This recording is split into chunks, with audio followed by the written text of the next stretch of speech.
The Tale of Mr. Jeremy Fisher by Beatrix Potter.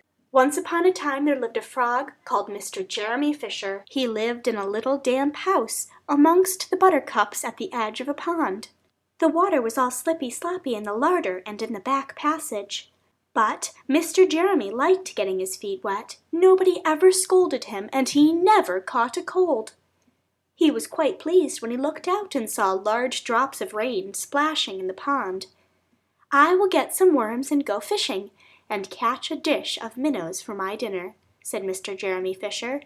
"If I catch more than 5 fish, I will invite my friends Mr. Alderman Ptolemy Tortoise and Sir Isaac Newton. The alderman, however, eats salad." Mr. Jeremy put on a mackintosh and a pair of shiny galoshes. He took his rod and basket, and he set off with enormous hops to the place where he kept his boat. The boat was round and green and very like the other lily leaves. It was tied to a water plant in the middle of the pond. Mr. Jeremy took a reed pole and pushed the boat out into the open water. "I know a good place for minnows," said Mr. Jeremy Fisher. Mr. Jeremy stuck his pole into the mud and fastened his boat to it. Then he settled himself cross-legged and arranged his fishing tackle. He had the dearest little red float. His rod was a tough stalk of grass. His line was a fine long white horsehair, and he tied a little wriggling worm at the end. The rain trickled down his back, and for nearly an hour he stared at the float. "This is getting tiresome. I think I should like some lunch," said Mr. Jeremy Fisher. He punted back again amongst the water plants and took some lunch out of his basket.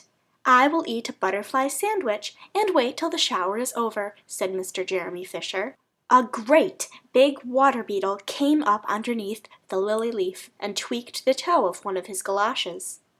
Mr. Jeremy crossed his legs up shorter, out of reach, and went on eating his sandwich. Once or twice something moved about with a rustle and a splash amongst the rushes at the side of the pool.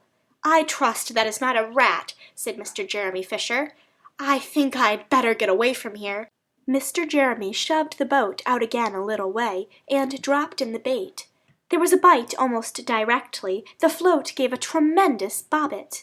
"A minnow! A minnow! I have him by the nose!" cried Mr. Jeremy Fisher, jerking up his rod. But what a horrible surprise! Instead of a smooth, fat minnow, Mr. Jeremy landed little Jack Sharp, the stickleback, covered with spines. The stickleback floundered about the boat, pricking and snapping until he was quite out of breath. Then he jumped back into the water, and a shoal of other little fishes put their heads out and laughed at Mr. Jeremy Fisher. And while Mr. Jeremy sat disconsolately on the edge of his boat, sucking his sore fingers and peering down into the water, a much worse thing happened. A really frightful thing it would have been if Mr. Jeremy had not been wearing a mackintosh. A great big, enormous trout came up, ker-puff-flop, with a splash, and it seized Mr. Jeremy with a snap. "Ow! Ow! Ow!" And it turned and dived down to the bottom of the pond. But the trout was so displeased with the taste of the mackintosh that in less than half a minute it spat him out again, and the only thing it swallowed was Mr. Jeremy's galoshes. Mr. Jeremy bounced up to the surface of the water like a cork, and the bubbles out of a soda water bottle, and he swam with all his might to the edge of the pond. He scrambled out on the first bank he came to, and he hopped home across the meadow with his mackintosh all in tatters. "What a mercy that was not a pike," said Mr. Jeremy Fisher. "I have lost my rod and basket, but it does not much matter, for I am sure I should never have dared to go fishing again." He put some sticking plaster on his fingers, and his friends both came to dinner. He could not offer them fish, but he had something else in his larder. Sir Isaac Newton wore his black and gold waistcoat, and Mr. Alderman Ptolemy Tortoise brought a salad with him in a string bag. And instead of a nice dish of minnows, they had a roasted grasshopper with ladybird sauce, which frogs consider a beautiful treat. But I think it must have been quite nasty. The end.